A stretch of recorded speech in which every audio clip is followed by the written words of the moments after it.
Hello, Steve Mills here. It's great to be here and to be sharing on my podcast and on YouTube some more tried, tested and proven ways to grow your business. Today, I'm here with a gentleman that I've only just met. His name is Joel van der Molen, which is a great name. I love that name. A little bit more interesting than Steve Mills, but I'll ask him about the name and where it comes from in a few minutes. But Joel and I have only just met. We met via an email that he sent me. He sent me an email saying, would you be interested in taking your story and turning it into a documentary, a video production type of thing? And I thought, wow, yeah, I really love that idea. I love the idea of stories and telling stories and using that in my marketing and getting people to, I've always believed very powerfully in getting people to know, like and trust me. If people know, like and trust someone because they've heard their story and they've listened to them on video and they've got an understanding of who that person is, where they've come from, what problems they've got over, because let's face it, we all have them, and and where they're going, really importantly. So it's great to have you here, Joel. Thank you for your time, and welcome to the podcast and the video.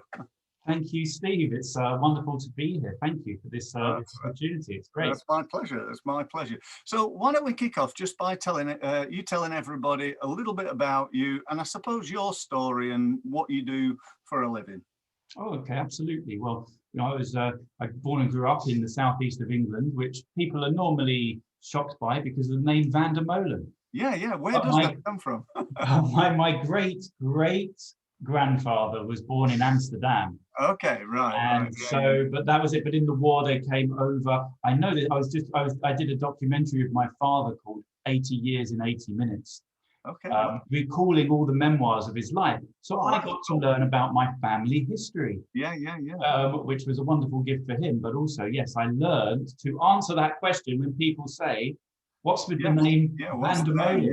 Yeah. And so, yes, I grew up there. I attended local schools and then traveled the world. Not quite the world, the other side of the world. I was in Australia for a year. Okay. And thinking, what am I going to do? But from a very young age, I always wanted to act. I wanted to create. Right. And so I went to I was fortunate to get into one of the top drama schools in London. Okay. And stayed there for 3 years. Then I became an out-of-work actor. Right. Okay. Resting. Yes. You're resting when you're out of work as an actor, aren't you?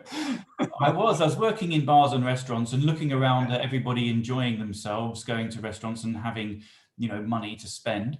Yeah. And I always thought that, I can do more, I can be more. Yes. And then I started to attract different people into my life and noticed these different people coming in. And then I got introduced into the world of telecommunications. Okay.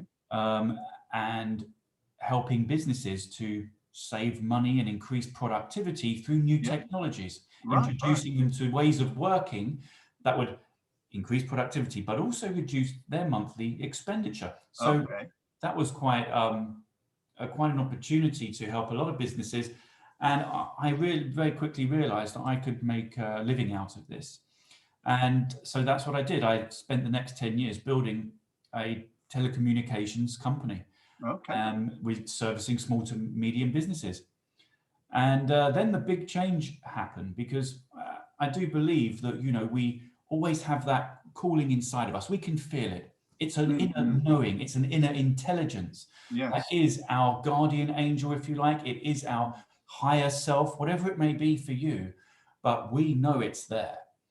And some of us may choose not to listen to it. And I think we have been trained not to listen to it. If you look at the school system, how we are programmed to use the academic left brain instead of the creative right brain, we're not really taught to tune in and really listen to that voice that we all have. And that is the genius every single human being has.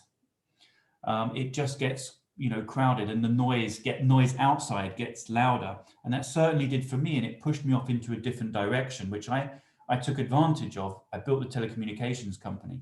However, that voice wasn't going to go away. And so I either had to listen to it or ignore it. Ignoring it would have meant that, I would never have really been fulfilled. I would have already been missing out. And I never wanted to look back saying, I wish I had. I want to look back being able to say, I'm glad I did. Yeah. You and I both. Yeah. And an entrepreneur is either crazy or, because of the risks involved, or they're not very clever to foresee what's really the work involved in doing something. I tend to dive in and then work out, okay, this is, I dive into an idea and I think, right, this can work. And then I sort of learn and I navigate what's going on as I go. And that's what happened with the telephony business. And then it was going to happen again with the television film production. I started to listening to that voice. I again attracted different people into my awareness that helped move me to the next level. I learned a lot about network marketing and personal and professional development. Okay. Now, this was very important. It started to help me access and listen to myself and understand new ways of thinking and being. I then had, it was going to be a business coach that I was going to instruct to help me move to the next level into the millions, the tens of millions. Okay. But that I learned very quickly that was more about me and removing the blocks within my own thinking. That was stopping any progress from happening. Mm-hmm. Because I wasn't connected to who I truly was. I was living an illusion. I think sometimes we all, even though we might not admit it, we all have, well, it's almost that glass ceiling that I think, well, last night I was watching the TV and there were these sort of houses on. They were showing like many millions of pounds worth of houses. So like 50, 60, 70 million pounds. And I was looking at them and chatting to my wife and saying, do you know what? I don't think I'd really want that. I wouldn't really want that 60 million. I'd be happy with, if I had a house that was worth like, a couple of million, that would be where we were. And I think right now that that'd be fantastic. I'd love that, but deep down inside, I think we always want to go to, not everybody, but I like the idea of the journey. From here to there. From the day I am now to the day I pass away. I hope I'm going to be improving and getting better and getting fitter and stronger and learning and growing and improving financially in my relationships and so on. And I think is what life's really about. It's not the destination; it's the journey. I think the journey is the destination. We're here to learn. Yeah, and we continue learning. And we do learn that when we get that house or that car, that it's not really what we truly wanted. I've spoken to people who they're short-term highs. Mm-hmm. Have you ever been on holiday, but you were so excited in the enjoyment before leading up to the holiday, but when you get there, it's not really what it was, and it was more fun looking forward to the holiday. Yeah. And sorry, go on.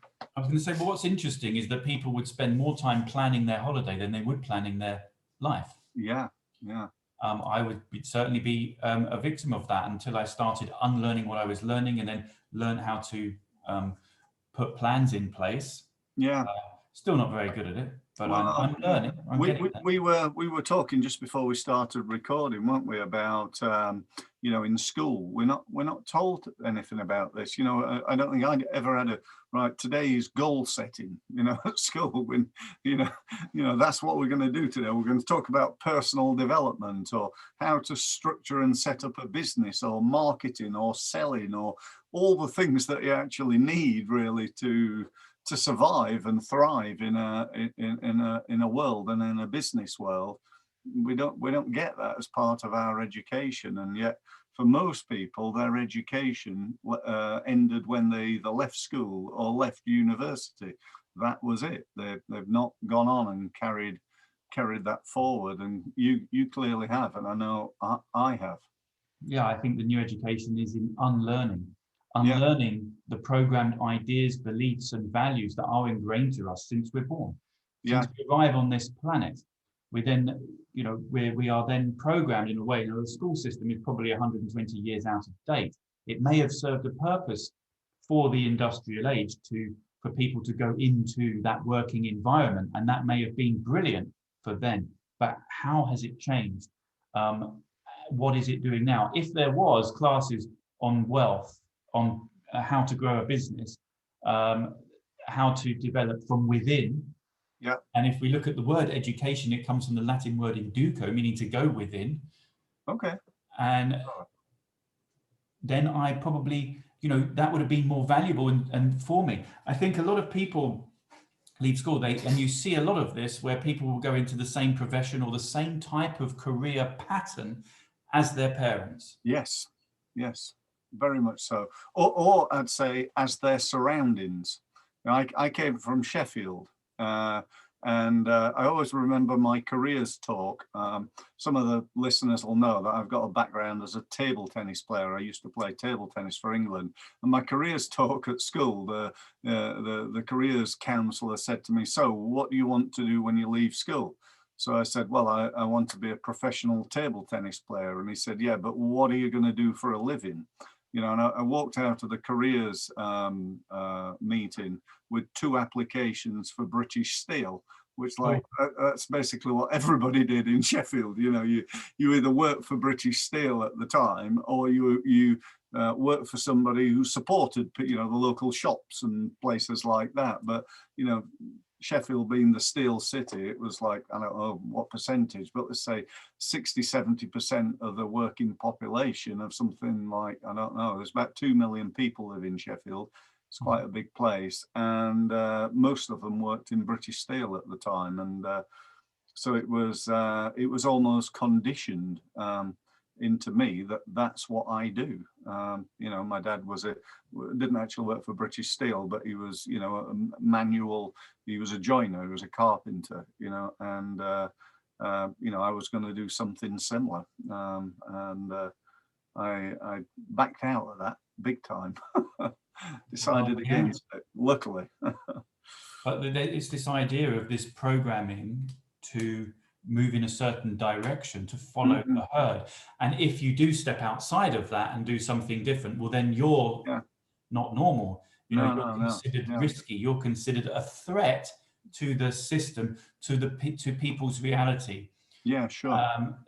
So yeah, I have, my parents were entrepreneurs, and they developed various different businesses all throughout. Okay. I would see my mum do this. My dad had a very successful, strong business that in financial services.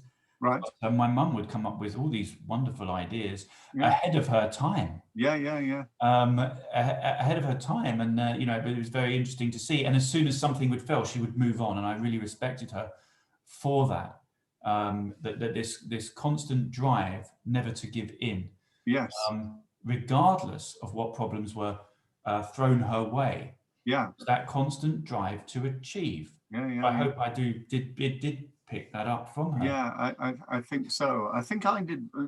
As I say, my dad wasn't wasn't a business person in any way, but he had an amazing childhood. He in terms of a really tough time. He was literally in hospital from the age of 5 to 13. Would you believe? Oh, no. Permanently in a hospital, and he was told he'd never be able to walk, and yet he did, and he played football, and the journey that he made from like 5 years old to where he is now is quite astonishing, even though he's not like a multimillionaire or amazing successful man. But from where he started, he's come a hell of a long way, and I think had a good life and done lots of good things, and brought me and my sister up reasonably well, at least I think. And so I think he I'm sure he's in his 80s now, and he can look back at a reasonably successful time. One thing I wanted to ask you about is this idea of, and I think it is a really powerful thing, of utilizing stories as part of a marketing campaign in a way, whether that's on video or written word or, you know, whatever it is. What are your thoughts on that? And any tips or advice to business owners or like the idea of it and not really sure how to do it or what to do? Well, what we're doing, I mean, there was a line said by one of the directors of Facebook that said, if a picture is worth 1,000 words, a video is a library.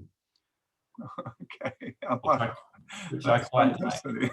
I'm going to write that down. Hang on.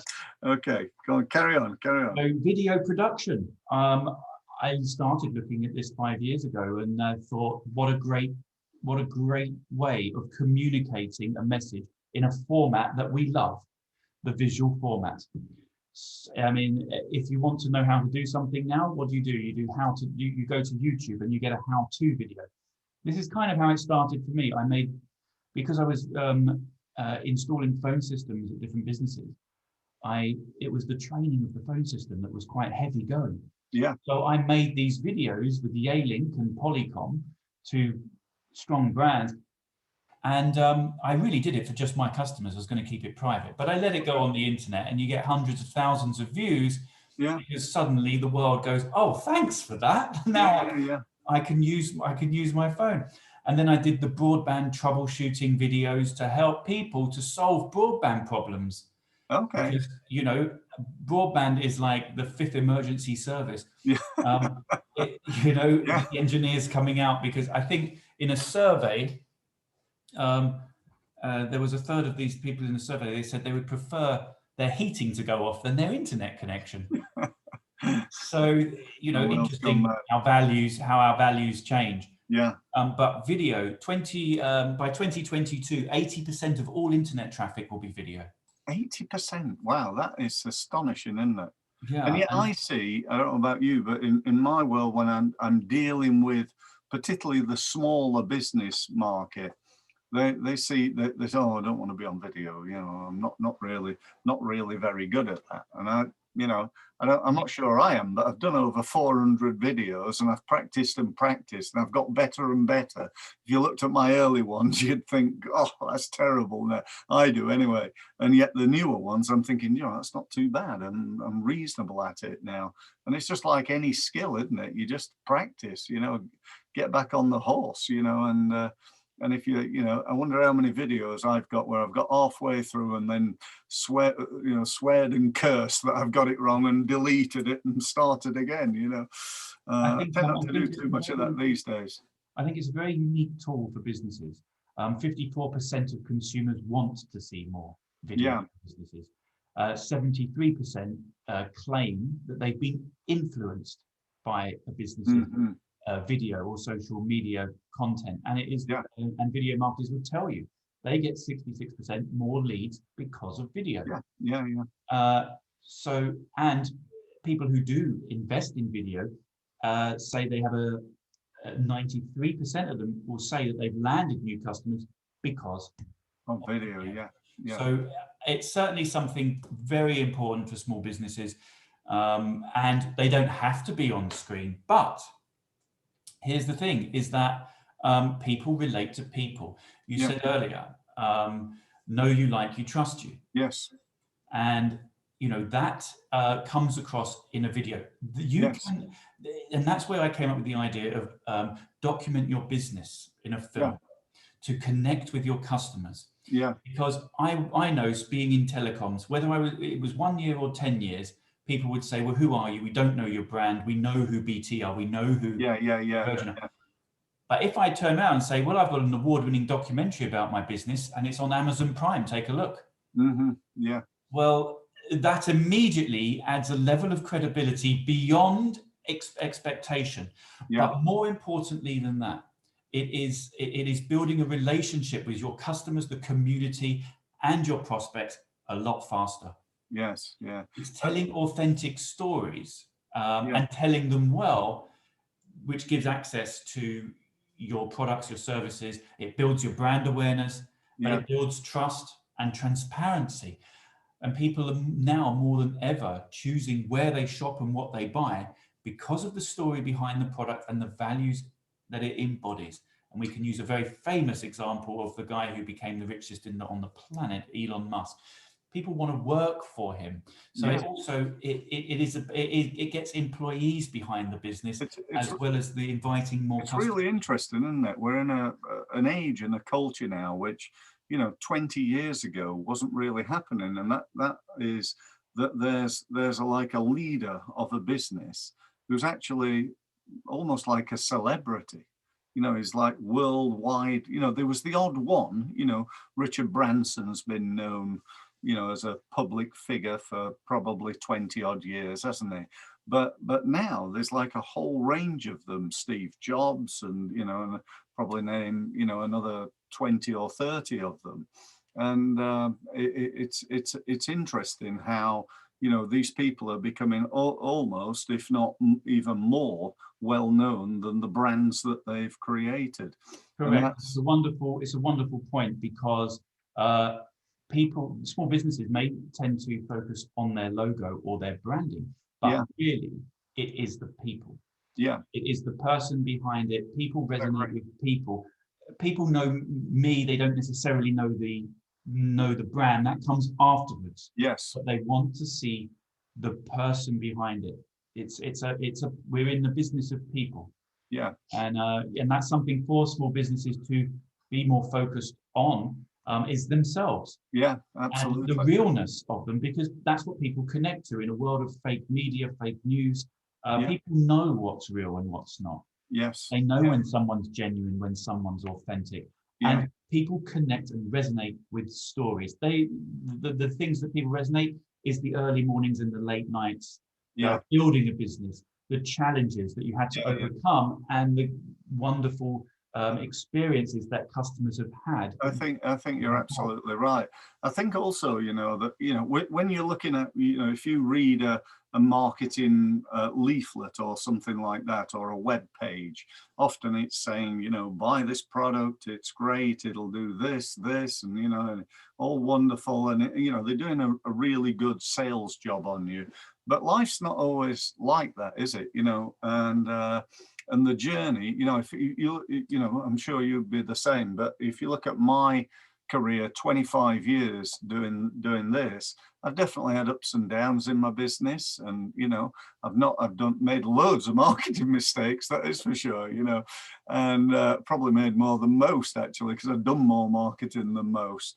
And but what I have done is I think learned from those mistakes. And so, if I make a mistake these days, it'll be a small little incremental mistake that I can then adjust and test and try something new, rather than, like a lot of people do, just throw a load of money at something that doesn't work and wake up 6 months later having, lost a fortune in pay-per-click advertising that's not really produced any business for them. So I think, in a video, for me anyway, it's good to be able to not just come across as like an expert in what I do, but more as a human, who, will get things wrong sometimes. And that it's okay to fail, and you fail forward. Yeah. I love that idea of failing forward. Yeah. And also, I think with videos, and I'd be interested in your thought on this, but I've done videos where I've got like 10 minutes in it. I'm really sorry, I've just got my throat. I've just got to have a cup of coffee. Hang on just a minute. And I'll drink right, okay, back with you now. And just carried on. And some people say, well, you can't do that. And I just think you can these days, I mean, obviously on my homepage of my website with my very professional video, I might not do that. But if I'm just, doing a video, like telling people a story about something that's happened and like linking it to some advice, then, if I need to scratch my nose, I'm going to. It's as simple as that. I think it's doing what the ego doesn't want to hear. It's saying what the ego doesn't want to hear. Yeah. I made 2 documentaries to document my transformation, if you like, to show people that you can go from where you are to be who you truly visualize what you want to become. Yeah. and that was Living My Illusion and Great, yeah. Magnificence of You. And what? Now, So what was the other one? The Magnificence of You. Right. Okay. Great. Yeah. Nice names. And what I was doing in both of these was saying what my ego didn't want to hear. Right. But of course, that's what people resonate with. People are Yeah. not looking. I don't believe people are looking for leaders and gurus. I believe they are looking for people who give them permission to be themselves. Yeah. Yeah. People who, well, also I think people who, you know, push them to, you know, to try to get to that next level, I think, you know, and I think it's, yeah, it's a really interesting point you make about, you know, we all want advice, but we don't always follow through on that advice. I feel sometimes. Yeah, I like taking advice, but the best advice and the best knowing certainly comes from inside of us, because you can Yeah. have all the data in the world to make a business decision. But if it doesn't resonate with you, it's really not going to work. Yeah. I'm not Yeah, saying yeah. it's not bad. I'm saying you need to, you know, one business may survive, one business may fail if it's not aligned to their truth. Yes. Yeah. Yeah. If you Absolutely. can find and do what you love, then you win. Yeah. And it's not an easy process, but nothing really is. No. But when you do find it, then you embrace support and challenge in equal measure. Yeah. And you know, you certainly, one of the joy, what is a joy to me is writing and creating documentaries and films, sitcoms, you know, and even if it's just small videos, it's that creative process Right. Yeah. Yeah. that keeps me going, Yeah. Yeah. especially during these interesting times. Yes, yeah, indeed. Yeah, it's been a bit of a challenge, hasn't it? And I just hope we're now, you know, starting the process of coming out of it, and hopefully, you know, with the injections that everybody's having, and that's going to increase, we'll hopefully not go into it again. And but we'll just have to see. Let's hope if somebody's listening to this in a year's time, they'll go, "Oh yeah, right." Yeah, it's an Yeah, interesting he was wrong about that. Let's hope that's not the case. it's an interesting time to be alive, but at the It same is. time, you know, that's we're always supported and challenged, and that's Yes. what the next 10 years probably look like: support Yes. Yeah. and challenge. Yeah. Yeah. But you know, yeah, video is certainly becoming even more necessary and important. The networking aspect has been, you know, where you would meet people, and that would be, you know, how I would certainly love meeting people. And Yeah. When your comment about, you know, 80% of the use of the internet is going to be video based, that is just phenomenal, isn't it? You know, and you look where we've come from. You know, yeah, it's 82 they say, 82% 82. of the global internet traffic Yeah. will come from video, and because it's become much more accessible. But it is those Yes. authentic stories, and that's why a documentary is such a powerful message and a powerful tool, because it not only gives you the documentary of 30 minutes, 60 minutes, whatever your business, depending on your business, but it also gives you a lot of content Yes. that you can then split up into explainer videos, short presentations. So it gives you a 5 years worth of content for all your social media. Yeah. Yeah. Whereas a lot of people would spend money on doing an explainer video or Yes. and then a corporate video. And it's great that they do that, because they're all wonderful ways of doing things. But now it's become, right, how is that really going to be used to, you know, how are we going to use that to our maximum potential? Yeah. Yeah. And that's where this all comes in. And yeah, you're right, people do love it, and it is quite new. And people, you know, because normal people would shy away at kind of costs. But if you just go to our website, our prices are there. We've invested heavily to be able to give this to The quality. businesses, small to medium businesses, Yeah. at a very affordable price. They would probably not knowingly spend a lot more by trying this and that. Yeah. Yeah. Do the whole thing within a documentary, and then have all of that content that we can again use. Split and use. I mean, bits and how many businesses have a trailer for their business? Yeah. And Well, I love this. also, I'd say how many will have in the future, and that's probably going to increase, isn't it? You know. It is, and I think it's maybe like the websites. You know, people didn't have websites, and then they thought, "Oh, I better get a website." That's like the front.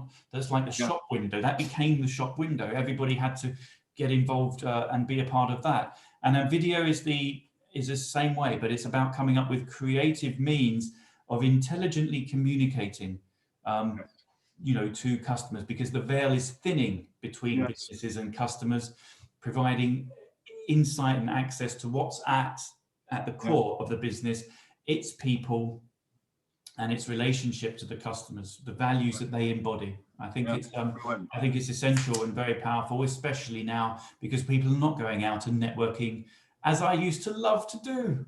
Especially film festivals. Days. Yeah, absolutely. So we're coming to the end of our sort of time. I always like to ask you towards the end to say, if there was one piece of advice that you'd give to a business owner, what would that be? Excuse me. Well, you can make decisions out of fear of things not working out, fear of failure, or you can make decisions out of love, out of doing what you truly connect to, what's right by you. Okay. If you can fail at something that you don't enjoy, you may as well take a chance on doing something that you love. Yeah, that's great. Yeah, thank you very much for that. So if people want to get in touch with you to talk about, you know, you're helping them with video and stories, or even producing that documentary, where should they go and what should they do? We've got our website. That would be the best, most easy port of call. Vandercom.com. Vandercom.com. Okay. Yeah, Vandercom. You can tell how I got that name. Yes, indeed. From my surname. Clever that. Yes, yeah. Van der Molen. So vandercom.com. And that will take you to all of our social media. We have a fabulous YouTube presence. And that's an important lesson for businesses is YouTube. It's the second biggest search engine. We're approaching 600,000 views and 500 subscribers.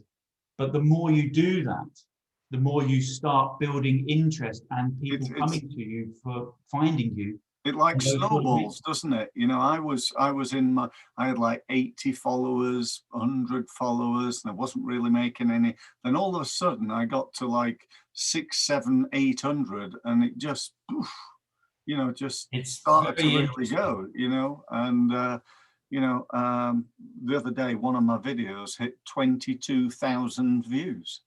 You know, I'm thinking, wow, you know, a few years ago when I started doing video, I don't know, it must be 5, maybe even more years ago now. But you're going to see a lot more. The thought of that would have just been, you know, that's like ridiculous, you know, having so many. Now, not all of them have done that, but, you know, I'm working towards that. So, yeah. The more value you give, so then people will, you know, look to you and look to your services, look at your products a lot more. And we all have that opportunity. It's about being true to ourselves, being creative, and allowing that to, you know, being telling authentic stories. That is, I believe, is the key to those businesses that are going to be successful. Certainly over the next 5 to 10 years. Brilliant, thank you. So we'll bring it to a close. Thank you ever so much, Joel. Really appreciate it. So don't forget, if you want to know more from Joel, get yourself to his website, find out about what he can do for you and how he can help you. If you want to know more from me, same thing applies. It's steve-mills.com. Go to my website, have a look. There's loads of info on there. Sign up to my podcast if you've not already done that. Go and check both of us out on YouTube. And thank you ever so much for listening. And I look forward to speaking to you again on my next podcast. Thank you very much.